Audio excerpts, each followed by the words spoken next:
istri itu harus beda, yaitu satu kandungan itu melahirkan satu pasang. Dan mulai dulu memang pasangannya orang jelek itu orang cantik. Makanya agak sial itu yang perempuan-perempuan itu. Memang mulai dulu gitu, kalau cantik itu kesunatannya dapat jelek. Nanti sama-sama masuk surga. Karena yang cowoknya ibadahnya syukur, yang ceweknya sabar. Itu nanti sama-sama. Nah kebetulan si Qabil itu ganteng sekali Qabil. Berpasangan dengan Labuda itu jelek gembrot, pokoknya tidak cantik. Enggak lah, kebalik. Qabil itu berpasangan sama Iklimah. Jadi Qabil ganteng, punya adik kandung namanya Iklimah itu cantik sekali. Yang Habil itu rapati apa? Berarti yang Habil apa? Ya rapati ganteng, berbarengan dengan Labuda juga rapati cantik. Nah karena tadi ya berarti Qabil bareng siapa? Iklimah, Habil, Labuda. Maka untuk kawin ini nggak boleh satu kandungan. Jadi dulu karena nggak ada perbedaan ibu bapak, mau tidak mau beda. Yang penting beda. Yaitu akhirnya apa? Qabil dapat Labuda, yang Habil dapat Iklimah karena beda kandungan. Itu sudah cukup. Nah, akhirnya kan nggak terima si Qabil. Masa orang ganteng dapat orang jelek. Jadi mulai dulu itu maunya orang ganteng ya dapat orang cantik, nggak terima. Tapi Allah ngatur seperti itu. Akhirnya terjadi percekcokan. Nah dulu itu semuanya itu religius, sehingga ukuran percekcokannya masih religi, yaitu ya gini saja, kita ngadakan kurban, yang diterima itu yang menang. Ya ternyata dalam kompetisi itu yang menang siapa? Habil. Akhirnya Habil jadi menikahi siapa? Iklim. Kalau sekarang kompetisinya kan siapa paling kaya ya menang, lebih gampang. Nah kemudian bayangkan misalnya, ya saya ini menerangkan asa mansuh. Kita semua sering ngomong, sering berkoar-koar, sering menyarankan atau mewajibkan para nabi itu panutan dalam semua perilakunya. Ternyata ada beberapa perilaku yang sudah dinasakh atau dihapus ketentuannya oleh syariatnya Rasulullah Shallallahu Alaihi Wasallam. Maka mengenali asa mansuh itu keharusan dalam ulumul Quran, ya. Makanya Allah mengatakan apa? Ma nansakh min ayatin aw nunsiha pasti na'ti bi khairim minha aw misli. Jadi saya nerangkan nasakh mansuh itu dua sesi. Satu sesi antar nabi, dua di internal syariatnya apa? Nah, sekali saja hari ini tok, sudah setelah itu anggap pinter sudah. Kalau sudah jangan tanya lagi. Nah, ada beberapa lagi syariat yang masalah metode. Dulu Nabi Nuh itu dibolehkan oleh Allah saking mangkelnya sama orang kafir. Saya ulang lagi, orang kafir itu kan biadab sekali, nempat buminya Allah, makan rezekinya Allah, kemudian mengkafirkan Allah. Pikirannya Nabi Nuh, orang biadab gini nggak layak hidup, itu pikirannya Nabi Nuh. Kalau dia pakai militer, tidak punya militer, ya pakai langit akhirnya. Pakai kekuatan langit, beliau berdoa, Rabbi la tazar alal ardi minal kafirina dayyar. Innaka intazarhum yudillu ibadaka wa la yalidu illa fajirong kafar. Ya Allah, mereka ini orang-orang kafir, padahal pakai bumi engkau, pakai rezeki engkau, matikan semua saja. Jangan sisakan satupun. Karena kalau masih sisa, nanti anak turunnya ya gitu. Gennya gendo ya pasti melahirkan gendo. Gen wala yalidu illa fajirong kafar. Kalau kamu sisakan pasti melahirkan generasi gendo lagi, kafir lagi. Dituruti sama Allah. Kecuali orang 80 yang ikut Nabi Nuh. Nah, orang 80 yang ikut Nabi Nuh ini selamat karena iman. Maka generasi yang sekarang ini termasuk saya semua ini semuanya turunan orang iman. Maka kita ini punya dua status. Satu, Allah kadang manggil kita ya Bani Adam, karena faktanya kita turunan Nabi apa? Adam. Panggilan kedua adalah Zurriyataman Hamalna Ma'anu. Orang-orang sekarang itu pasti turunan orang yang ikut perahunya Nabi Nuh. Jadi nasab kita ini sudah steril. Sudah tidak ada nasab lewat kafir, karena yang kafir sudah habis. Semua orang sekarang itu turunan Nabi Nuh, yaitu disebut apa? Zurriyataman Hamalna Ma'anu. Itu sekitar orang 80.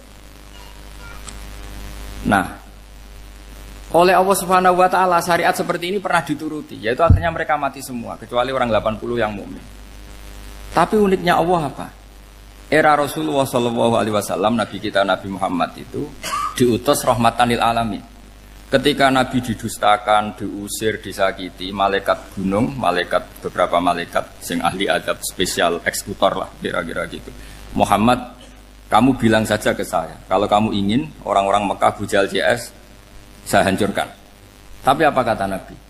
Saya berharap kalau mereka belum iman, anak cucunya iman.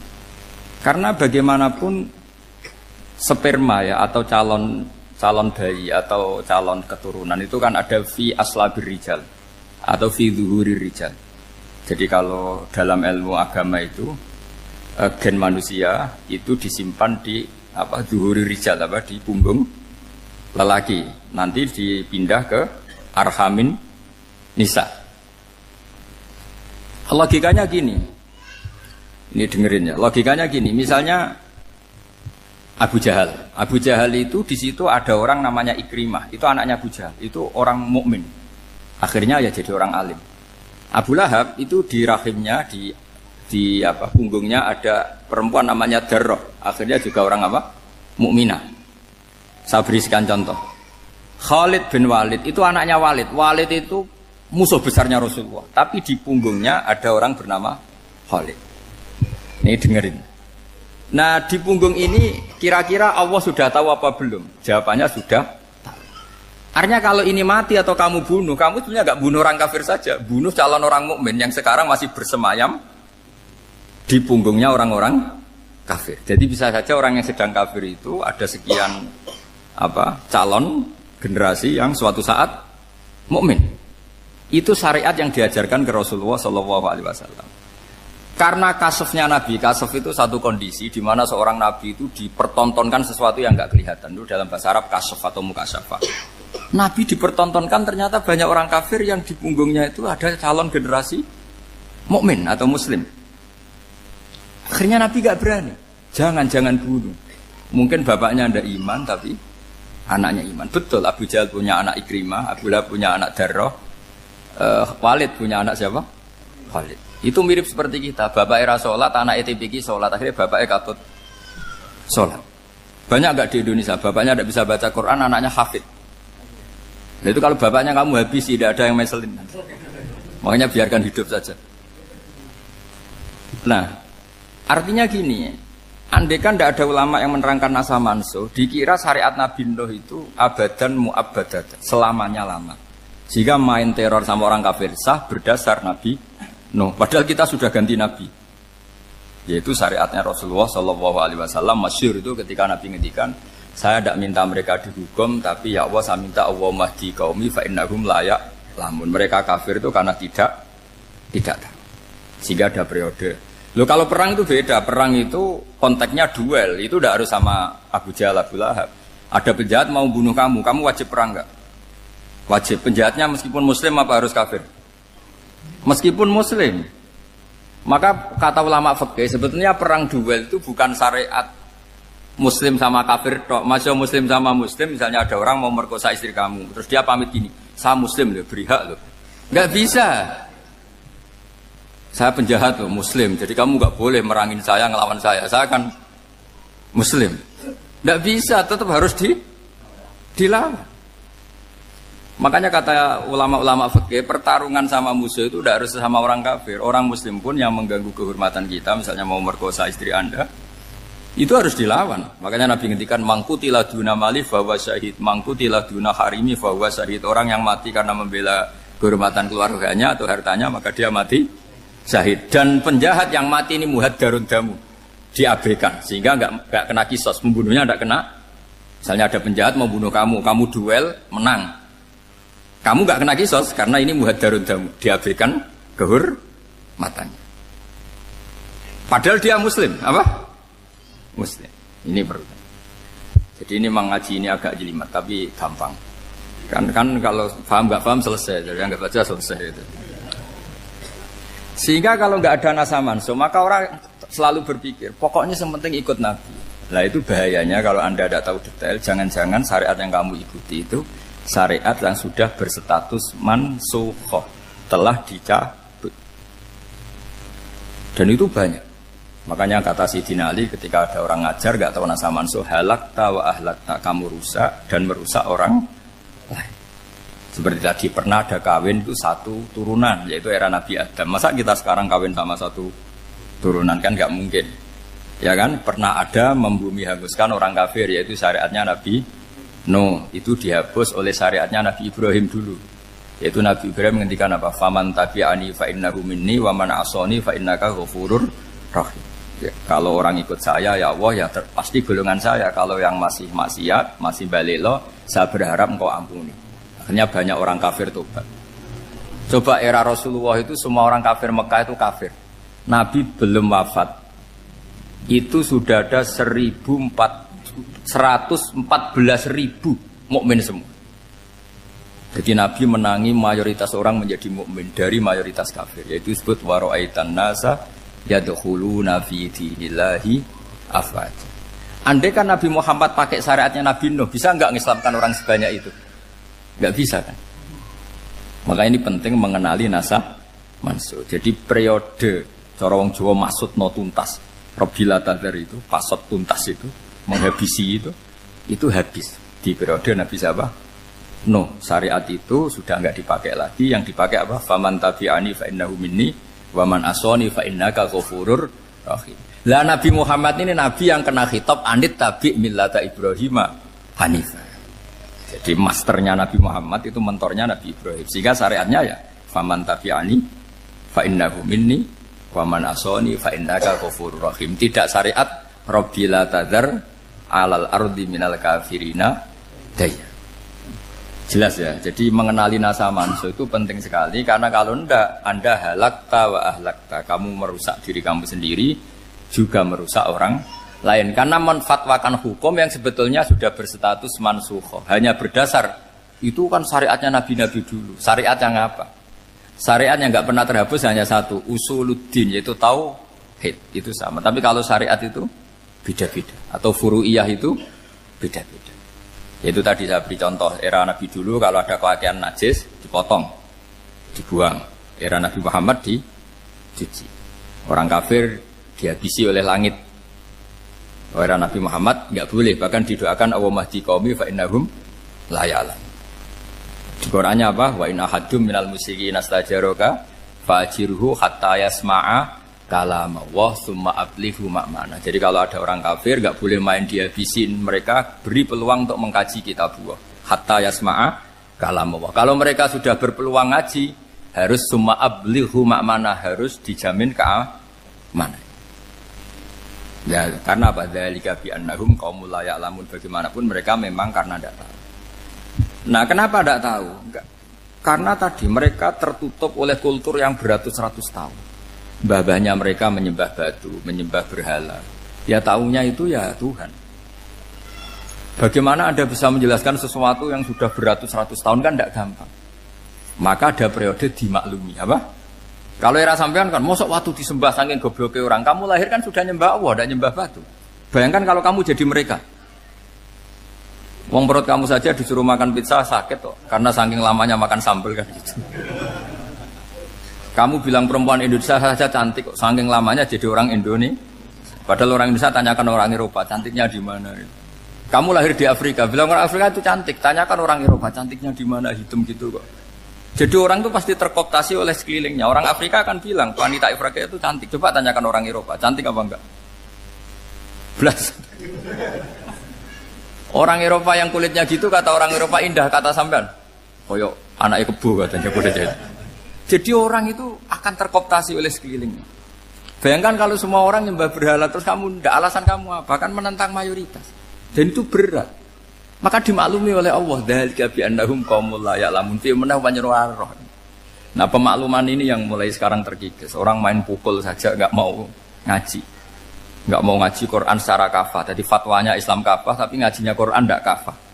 Ngambil 1-2 potongan ayat dipakai dalil. Jadi Islamnya inginnya kafah tapi ngajinya Quran enggak. Kalau kafah ya hafal 30 juz itu. Kalau mau ya, kalau mau kafah ya hafal berapa? 30 juz. Makanya saya sering bilang, saya sering dinasihati orang karena belum tahu saya ini hafal Quran. Bapak harusnya Islam itu kafah. Kata saya ya dimulai dari konsep Islam itu kafah dulu. Apa ya hafal Quran secara kafah.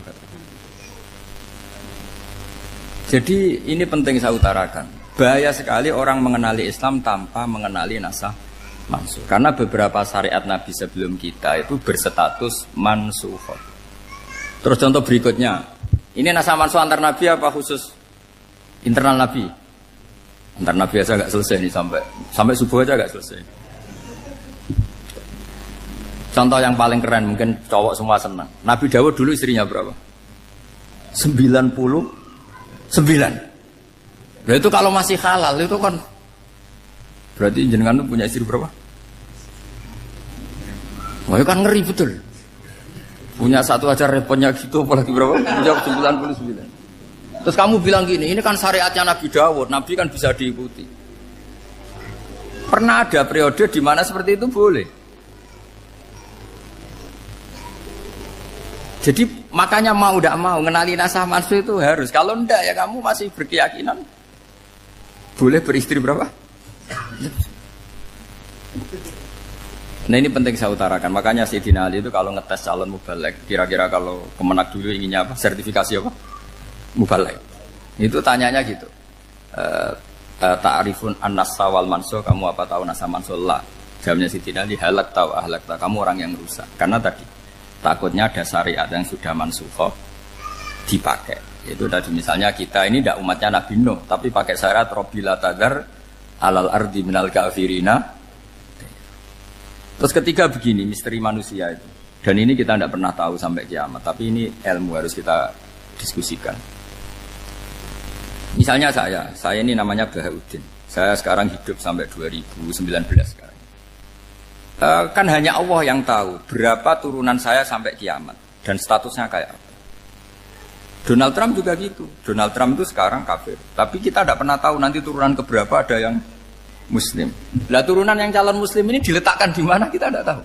Yang jelas kalau kamu bunuh itu katut itu. Artinya gini, logika membiarkan orang kafir itu ya ada logikanya. Nah, logika membunuh karena mereka mau membunuh kita ya ada logika fikihnya karena kalau kita ada membunuh dibunuh. Makanya semuanya hukum ini terus bergantung al-hukmu yaduru ma'ilatihi wujudan wajib. Di sini terus dipertemukan. Makanya semua nabi itu kalau yang namanya membunuh pasti pas perang saja karena ini kondisi yang memang pilihannya hanya dua, kalau nggak dibunuh ya membunuh. Ada duel lah itu. Maka ini butuh kajian fikih dan orang nggak boleh subjektif dalam hal ini. Saya ulang lagi, tidak boleh subjektif karena tadi orang yang kamu katakan sekarang misalnya Zaid, kamu itu bodoh sekali. Kenapa bodoh? Nggak hafal Quran, nggak pernah kuliah, nggak pernah ngaji. Ternyata Zaid ini bersemayam calon anak yang alim alama hafal Quran, namanya Umar, tapi masih jadi sperma. Suatu saat Zaid itu punya anak alim alama, kan banyak orang nggak bisa baca Quran punya anak hafid, banyak nggak di Indonesia? Banyak nggak petani yang punya anak dekan? Petani punya anak dekan, yang dekan punya anak naik kelas saja susahnya bukan main. Banyak kan? Nah ketika dibalik nanti ada dekan punya anak goblok, yang petani punya anak dekan, pinter mana? Kita tidak pernah tahu. Makanya ini kan ya sudah, kalau nggak pernah tahu ya bilang saja wallahu alam, kan selesai. Daripada keminter keliru kan ada wallahu alam. Makanya cerita favorit guru saya Kiai Haji Maimun Zubair itu punya abah namanya Kiai Zubair. Itu cerita favoritnya itu ada santri namanya Soleh. Soleh itu alim alam. Orang Madura itu cara berpikir kan kalau kiai saja alim seperti itu apalagi bapaknya. Pas bapaknya main ke pondok, santrinya ada ribuan. Bapaknya main ke pondok itu sholat itu ya gak bener, gak sesuai sunnah Rasul lah kira-kira gitu. Susah sholat itu gak bener, apa-apa gak bener. Masih ditakwil sama santri Madura karena orang Madura itu kultus. Mungkin khilaf itu satu khusus, pokoknya perlakuan khusus. Suatu saat saking bodohnya orang itu kenceng tuh pikir musola. Wah ini nggak bisa ditakwil lagi, akhirnya nggak bisa ditakwil tuh nggak. Wah ini sudah nggak bener ini, nggak bener. Singkat cerita santri tadi nggak kuat matur ke kiainya, Pak Yai, jenengan sealim itu kok bapaknya segoblok itu. Kenapa? Ya, dia kenceng pikir musola. Oh bapak saya tuh pinter sekali. Kok bisa? Karena beliau yang memutuskan saya mondok sampai saya jadi alim alama seperti ini. Yang bodoh itu mbah saya. Bodoh itu bahasa saya kan.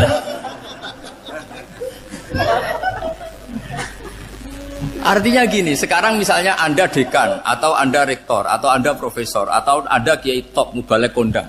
Anda mubalek kondang terus punya anak, gobloknya bukan main. Atau apalagi anaknya ketangkep KPK. Yang satu anaknya orang bodoh jadi dekan. Kalau kompetisi ini pinter mana coba? Ada ahli metodologi, tapi anaknya itu terlibat narkoba.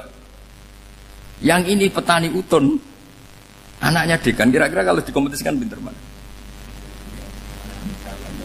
Anaknya pinter petani tadi. Yang ketika petani kamu vonis bodoh gitu. Tapi siapa tahu kalau ini menyimpan calon. Paham ya? Kita tidak pernah tahu. Makanya Quran selalu ngajari dalam ilmu sosial itu wa in adri la'allahu fitnatul lakum wa mata'un ila. Dalam ilmu sosial itu kita harus jawab tidak tahu. Karena mudah. Makanya saya tadi pagi ngaji di direktorat, saya bilang, saya pernah diprotes orang, Gus kamu udah jelas 01 apa 02. Ya saya jawab gitu. Manusia itu makhluk yang paling gak jelas gitu. Sekarang soleh suatu saat bisa saja gak soleh. Yang sedang gak soleh suatu saat soleh. Sesuatu yang mungkin rubah kok kamu fanatik itu gimana? Nalarnya itu gimana? Coba kita tahu dulu Wahsy itu pembunuh Hamzah, akhirnya mati mukmin ya enggak? Padahal orang yang sangat dibenci Rasulullah karena membunuh Sayyid siapa? Hamzah. Sa'labah yang tukang itikaf di masjid akhirnya su'ul Fatimah. Kita tidak pernah. Nah kalau nggak pernah tahu ya tidak usah terlalu fanatik biasa saja. Kayak jenengan seneng saya itu ya saya tidak tahu sampai kapan ya. Saya seneng sampai kapan ya. Tahu. Kayak suami istri. Pas nikah harmonis bulan madu sampai kapan bertanya. Yang jelas paling awet itu pasangan jelek itu pasti nggak awet. Makanya jadi guyonan. Pasangan itu jangan baik-baik gak awet. Kalau jelek itu awet. Ternyata maksudnya cantik sama ganteng. Itu suatu saat pasti jadi jelek. Yang jelek sama jelek pasti jelek terus. Makanya jadi guyonan. Kalau pasangan jelek itu awet katanya. Tapi kalau pasangan baik, ternyata baik wajahnya itu pasti gak awet. Suatu saat pasti jelek. Tapi yang jelek awet. Karena mulai dulu ya jelek sampai itu. Awet jeleknya maksudnya bukan. Ya jelas ya, jadi saya mohon sekali ini ilmu. Sampai ndak urusan, ini bukan urusan cocok tidak cocok, tapi ilmu. Ilmu harus kita dengar bahwa syariatnya para nabi itu yang sifatnya furu'iyah, tidak usuliyah, tidak tauhid itu potensi rubah. Sehingga mengkaji nasab mansukh itu satu keharusan seorang ulama. Makanya setiap ada syariat nabi, hal hadis syariah mu'abbadah amla, mansukhah amla. Karena potensi itu tinggi. Kita tahu dulu semua nabi sholat menghadap apa? Baitul Maqdis. Era Rasulullah dipindah ke Ka'bah. Tapi kalau kamu katakan total Baitul Maqdis ya tidak juga. Nabi Ibrahim mulai dulu madhabnya ke Ka'bah. Tapi kalau Nabi Musa ke Baitul Maqdis. Terus kamu bilang ini 01, 02 ya memang syariat jadi sesuatu yang furu'iyah. Nah, kenapa ini furu'iyah? Jawabannya sederhana. Ketika seseorang menghadap Ka'bah itu menghadap batu apa menghadap Allah? Allah. Ketika menghadap Baitul Maqdis hakikatnya menghadap Allah apa menghadap Baitul Maqdis? Allah. Maka menghadap Ka'bah itu sebenarnya masalah furu'iyah. Yang masalah usuliyah adalah inni wajjahtu wajhiya lilladzi fataras samawati wal ardh. Yang permanen adalah menghadap Allah Subhanahu wa taala. Cuma secara prosedur syariatnya secara zahir menghadap Ka'bah. Maka potensi rubah karena ternyata itu furu'iyah. Untuk kiblatnya itu furu'iyah. Yang permanen adalah menghadap ke Allah Subhanahu wa taala. Ini penting ya. Jadi terus sekarang masih antar nabi apa di internal nabi? Ini sudah mau selesai waktunya, sudah habis ini. Internal. Ini sudah selesai, ini sudah pas ini. Mohon Pak Amir.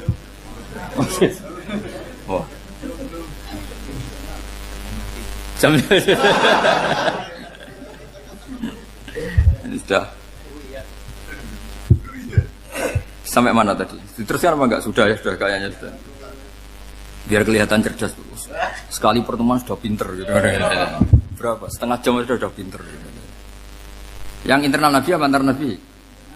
Internal ya, sudah sekarang ke internal. Kalau internal lebih banyak lagi contohnya. Yang masyhur tentu masalah Baitul Maqdis. Dulu Rasulullah pernah sholat menghadap Baitul Maqdis 16 bulan. Berapa? 16 bulan. Kila 17. Pokoknya khilafnya hanya 16 dan 17. Kalau ada bilang 10 bulan berarti gak pernah ngaji. Khilafnya, karena khilafnya itu hanya 17 sama 16.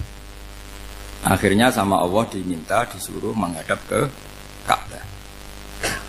Saya ulang lagi, itu tetap masalah antar nabi sebetulnya. Begini, Makom itu kalau dalam bahasa Arab bukan kuburan. Kalau di Indonesia kan makomnya Sunan Bonang itu kan kuburan. Kalau makom dalam bahasa Arab itu sesuatu yang pernah dipakai singgah, itu namanya apa? Makom. Lalu Rasulullah itu pertama di Medina itu madhep Baitul Maqdis itu 16 bulan. Orang Yahudi senangnya bukan main. Sampai mereka bilang gini, Muhammad tuh gaya-gaya nantok punya agama baru, tapi kiblatnya ikut kita. Baguslah anak itu katanya, masih tahu diri katanya. Bagus katanya itu masih tahu diri. Jadi senangnya bukan main orang Yahudi. Karena kiblatnya Muhammad sama dengan mereka. Ya tentu mereka jangkar Muhammad, bukan Sayyidina Muhammad atau Rasul Muhammad, karena mereka masih gak iman. Nabi itu ya agak tersiksa karena beliau secara gen turunan Nabi Ibrahim dan kiblatnya Ibrahim itu Ka'bah. Agak tersiksa tapi sami'na wa ata'na tetap madhab ke Baitul Maqdis berapa? 16 bulan. Suatu saat Nabi Muhammad itu disuruh madhep Ka'bah. Ini dengerin. Akhirnya madhep ke Ka'bah. Apa yang terjadi? Orang Yahudi komentar gini, Muhammad itu gimana? Dia di perantauan, rindu sama keluarganya. Terus rindunya itu diaplikasikan jadi perilaku agama. Jadi dia madhep Ka'bah dianggap kangen. Kayak saya kan orang Rembang. Rembang itu apanya Jogja? Timurnya apa? Enggak, Jakarta itu mana Jakarta itu? Barat sana ya. Ibaratnya saya orang Jakarta, terus merantau di Jogja. Dulu kiblatnya itu menghadap ke timur. Terus ketika madhep ke barat, kata sampean, wah itu padune kangen apa? Keluarga. Juga kurang ajar orang Yahudi. Jadi orang Yahudi itu memang paling pinter bully. Makanya kalau sampean tukang bully itu ya agak-agak, ya enggak. Saya tidak ngomong agak ya, pokoknya agak-agak. Ya. Pinter bully orang Yahudi. Makanya enggak ada orang debat sepinter orang Yahudi. Yang bisa ngalahkan hanya Tuhan itu. Orang Yahudi yang bisa ngalahkan hanya Tuhan. Sayyidina Ali orang paling terkenal cerdas. Itu kalau sama orang Yahudi itu pusing. Karena ya apa logikanya itu? Saya beri sekian contoh. Ada orang Yahudi tanya gini, Muhammad, kalau kambing mati itu yang bunuh siapa? Ya Allah, mati langsung itu. Agama kamu itu aneh, Mak. Yang langsung sentuhan Allah haram, tapi yang lewat tangan-tangan jahil manusia malah halal. Harusnya itu yang halal kan orisinil, langsung Allah yang bunuh. Jadi utaknya itu aneh, dari cara berpikir itu aneh. Nah cara sampean ini kan, nak halal pangan kue. Tapi Nabi kan nggak boleh bertutur kata kasar gitu. Kalau yang jadi Nabi saya untalan ngono kan gitu. Tapi Nabi kan nggak boleh kasar. Jadi Nabi itu problem karena nggak boleh apa? Kasar. Kalau kita kan gampang, wis nak halal untalan kan selesai, Pak. Tapi Nabi nggak boleh kasar gitu. Jadi nak jadi nggak Nabi, sampean itu kan enak. Mau keliru ya pantas, mau apa saja pantas. Karena kan nggak panutan. Kalau Nabi nggak bisa meluruskan kebenaran itu harus tetap sesuai akhlak. Ya jadi agak kerepotan. Makanya punya Umar alhamdulillah ada yang nggak perlu aturan itu. Jadi enak. Jadi ya itu memang aturannya harus itu. Coba Nabi itu perang tapi nggak boleh bunuh. Kayak apa susahnya? Beliau jadi sasaran tembak tapi nggak boleh bunuh. Kalau sahabat kan enak, duel, relax, santai, bisa tarung. Kalau Nabi nggak boleh. Makanya Nabi meskipun ikut perang terus gak ada sejarah orang yang dibunuh. Ya hanya satu peristiwa itu pun dibaca orang kafir, ditangkis Nabi, pedangnya kembali ke dia mati. Tapi gak ada yang Nabi. Karena Nabi kalau pembunuh nanti itu terus kayak pendekar kan susah juga punya Nabi kok. Habis perang saya Nabi tanya, Muhammad habis perang berapa? 1000. Ya repot juga punya Nabi mantan apa? Pembunuh meskipun yang dibunuh orang kafir, tapi kan kayak apa ya? Fitrah manusia itu akan menolak kepemimpinan orang yang gitulah pokoknya nggak bisa diterangkan itu. Makanya Nabi itu nggak pernah bunuh, meskipun kayak apa musuhnya tapi nggak pernah bunuh. Untungnya di sekeliling orang-orang yang tadi. Jangan bilang itu suka bunuh ya, pokoknya perang gitu ya. Perang dengan bunuh itu beda loh. Ya. Kalau perang itu fair apa? Fair. Sampai mana tadi? Nabi Ibrahim ya tadi. Makom tadi saya ulang lagi.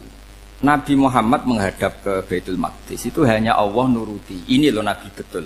Tahu betul bahwa di antara syariat adalah Baitul Maqdis karena semua Nabi pernah berkiblat Baitul Maqdis. Tapi Nabi ketika menghadap ke Ka'bah, Nabi juga dibilangin sama Allah. Ini loh syariat yang benar karena Ka'bah juga kiblat sing a'taku, lebih tua ketimbang Baitul Maqdis. Maka disebut Ka'bah Atiqah. Ilal Baitil Atiq. Kalau Quran bahasakan Ka'bah apa? Wal yatawafu bil Baitil Atiq. Atiq itu tua sekali. Ya sudah.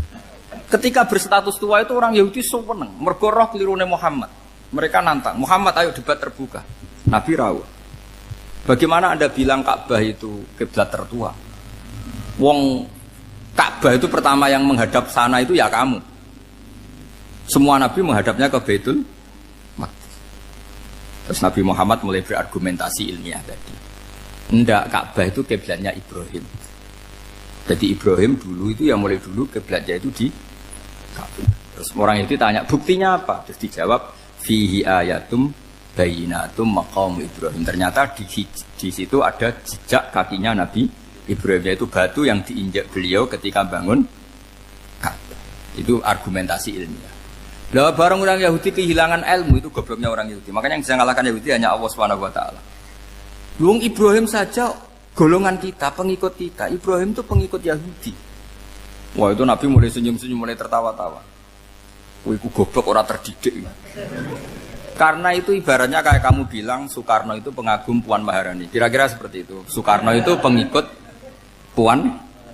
Karena Yahuda itu Yahuda bin Yakub bin Ishak bin Ibrahim. Saya ulang lagi ya, nasabnya Yahudi ya Pak. Yahuda bin Yakub bin Ishak bin Ibrahim. Jadi Ibrahim itu mbah keempat dari Yahuda. Tapi karena mereka kalah debat, Ibrahim itu pengikut Yahudi, itu sama dengan bilang apa? Soekarno itu pengikut Puan Maharani. Itu kan jadi aneh. Atau Gus Dur pengikut Mbak Yeni, atau Basim Asari pengikut Mbak Yeni, itu kan aneh. Wah, akhirnya sama Allah diingatkan. Makanya ada ayat ha antum haula hajatum fi malakum bi ilm falimatu hajuna fi ma laysa lakum bi ilm. Perjanjian debat ini semuanya harus ilmiah. Tapi kenapa perdebatan Anda malah ndak ilmiah? Akhirnya orang Yahudi iftadohu, malu semua. Wah, semuanya Muhammad. Itu satu-satunya kekalahan orang Yahudi. Tapi ayat-ayat seperti ini itu enggak populer. Ayat ha antum haula'i hajastum fi malakum bi ilm falimatu hajuna fi ma laysa lakum bi. Jadi Islam betapa hebatnya Islam. Kalau debat harus ilmiah. Dan Kanjeng Nabi menantang, ini perjanjian kita debat ini ilmiah. Kenapa sekarang jadi tidak ilmiah? Yaitu kamu mengatakan Ibrahim itu pengikut Yahudi, padahal Ibrahim dengan Yahudi itu dulu Ibrahim.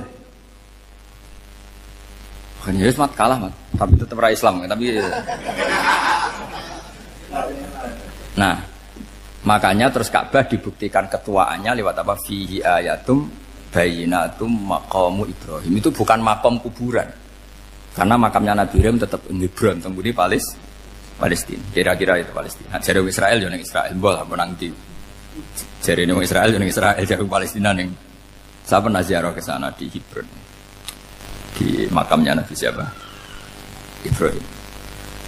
Jadi jelas ya. Jadi nasa mansuh itu ketentuan yang dikehendaki Allah Subhanahu wa taala untuk menguji loyalitas manusia, menanggalkan semua akalnya. Makanya saya mohon sekali siapapun yang ngaji saya dimanapun, sekali-kali manusia itu harus menanggalkan akalnya. Sekali Anda pakai akal, maka Anda akan ingkar dengan nasa mansuh. Nasa mansuh itu hukum yang direvisi, yang dibatalkan. Makanya orang Yahudi lagi-lagi pinternya orang Yahudi. Merovokasi orang-orang yang Islamnya belum kuat, diprovokasi gini. Ungzuru ila Muhammadin tahayyara fi din yukhillu yawman wa yuharrimu ukhra. Lihat itu Muhammad, dia kebingungan cara beragama. Kadang bilang A, besok bilang B. Jadi nasa mansub dianggap satu bentuk kebingungan. Gak kurang ajar tapi. Wah, akhirnya sebagian orang yang murtad. Makanya nasa mansub itu satu peristiwa yang menjadikan banyak orang murtad. Karena diprovokasi orang Yahudi bahwa itu bentuk kebingungan Muhammad. Akhirnya terus saya qulu sufaha'u minan nasi ma wallahum an qiblatimul lati kanu 'alaiha. Nah, kelirunya orang Yahudi adalah ternyata nasa mansub yang dipilih Rasulullah itu semuanya ada di Taurat dan Injil. Termasuk di Taurat dan Injil disifati dan Nabi yusolli ilal kiblatin, bahwa Nabi ini akan bersolat dengan dua kiblat. Makanya tetap ditantang. Qul fa'tu bitaurati fatluha in kuntum shadiqin. Kalau kamu tidak percaya bahwa saya ini orisinil, ayo bareng-bareng mengkaji Taurat. Tapi mereka tidak siap mengkaji Taurat. Karena Taurat semuanya mendukung Rasulullah Muhammad SAW. Fatluha in kuntum shadiqin. Makanya ini penting sekali ngaji. Jadi perdebatan itu macam-macam. Dan itu pinternya orang Yahudi. Ungzuru ila Muhammadin tahayyara fi dini yukhillu yawman wa yuharrimu ukhra. Ini penting sekali. Makanya nasa mansuh itu uji loyalitas. Itu Imam Malik kalau mencontohkan ke Imam Syafi'i. Saya berisikan contoh fikih. Ini saya melanggar waktu. Ini sudah berapa? Saya yang tidak mengesahkan diri saya. Ya misalnya ini ya, ini kertas saya bawa ya, ini kertas saya bawa. Terus ini tak kasih uang misalnya, uang 100.000. Atau kalau contoh Imam Syafi'i dulu dididik Imam Malik begini. Ya Syafi'i, kalau kamu punya 2 budak, 2 pembantu, kalau dulu kan masih ada budak, 2 pembantu lah kira-kira. Seneng mana, yang cerdas sama yang goblok? Seneng yang cerdas. Kalau yang nurut sama yang bantahan, seneng yang nurut. Lah yang nurut itu yang goblok. Makanya tinggal dibalik saja.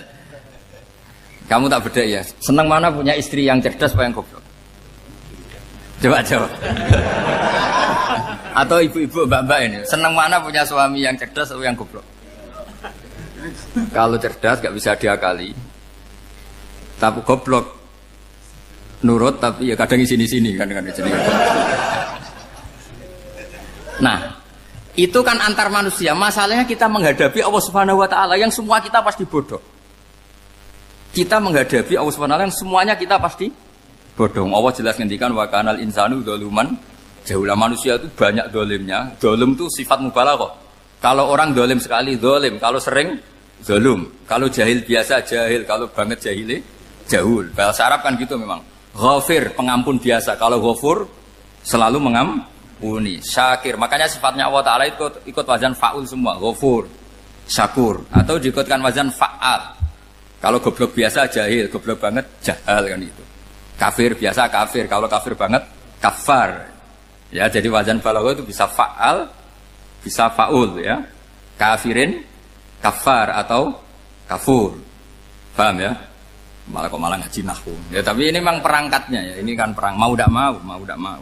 Makanya misalnya Allah tidak suka kulla kafarin banget kafir ya, Pak. Paham ya?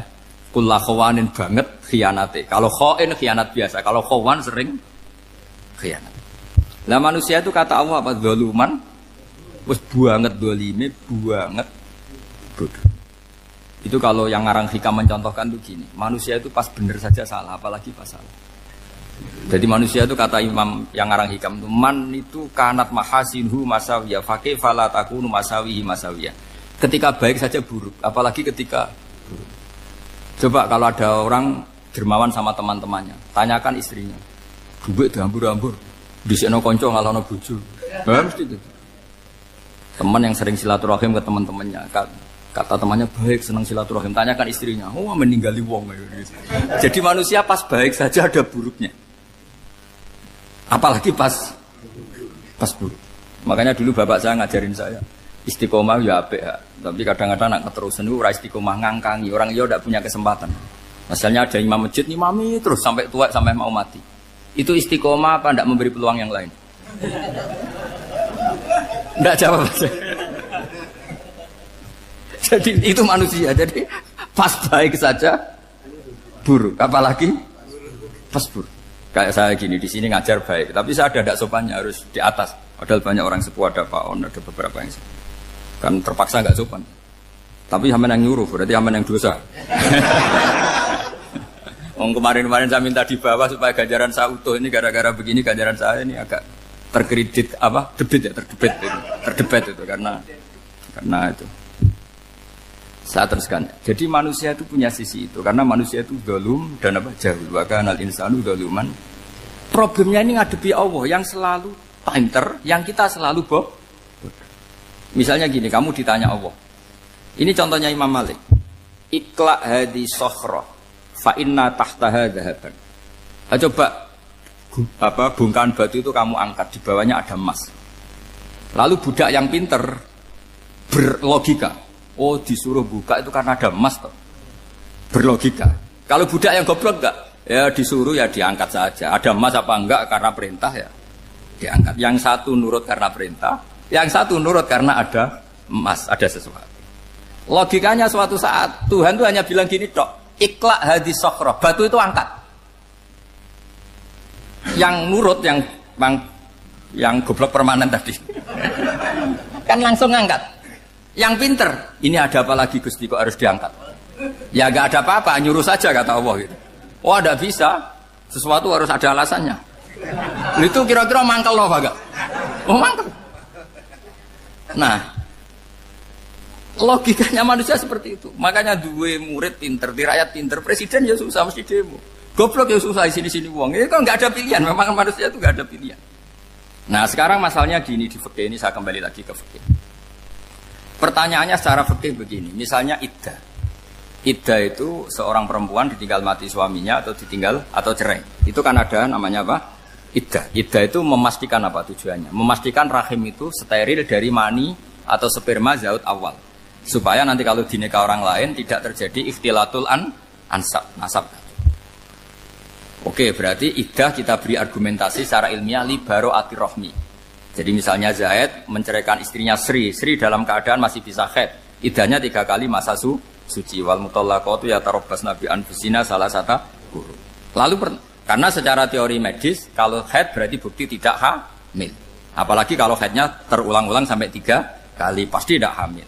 Sehingga kalau nanti dinikahi orang lain, pasti kalau ada anak, ya anaknya zaud sani atau zaud kedua. Berarti alasan iddah li baro'atir rohmi. Oke, kita sok pinter, sok bijak. Pertanyaannya adalah, sekarang sudah baru 1 bulan, suaminya di Malaysia, nggak pernah ngumpuli. Dicek di medis juga berbukti tidak hamil. Apakah boleh tanpa iddah? Semua ulama mengatakan tidak boleh. Tapi ini kan rahimnya jelas bersih. Ya karena iddah itu nuruti perintah pangeran, pokoknya tetap iddah 3 kali masa suci, 3 kali masa suci atau masa haid, itu ada perdebatan ulama. Tapi kan ini terbukti bersih Gus. Meskipun terbukti bersih, kata Allah harus iddah 3 bulan atau berapa? Kira-kira 3 bulan 4 bulan ya tetap harus iddah. Kowe milih mana? Sok pinter, Gusti. Berhubung ini, pangeran mbok terangno gitu. Berhubung. Jadi Tuhan apa mbok wari berhubung Gusti ini jelas steril dari sperma zaut awal. Enggak usah iddah Gusti. Sama aja kamu disuruh majikan kamu ikhla hadis safra, berhubung enggak ada apa-apa, enggak usah ya. Kira-kira mangkel ndak budak yang seperti itu. Mangkel. Maka dibutuhkan kebodohan dalam beragama. Betul itu memang. Makanya Nabi itu unik, pernah bilang itu gini, aksaru ahlil jannah al-bulu, akeh-akeh penduduk swarga itu al-bulu, wong goblok-goblok. Maksudnya goblok yang jenis ini, bukan goblok betulan maksudnya. Maksudnya goblok jenis ini itu ya tetap pinter, tapi pinternya dibuang. Pura-pura goblok demi sami'na. Jadi saya misalnya kok pinter dan goblok tadi sekaligus.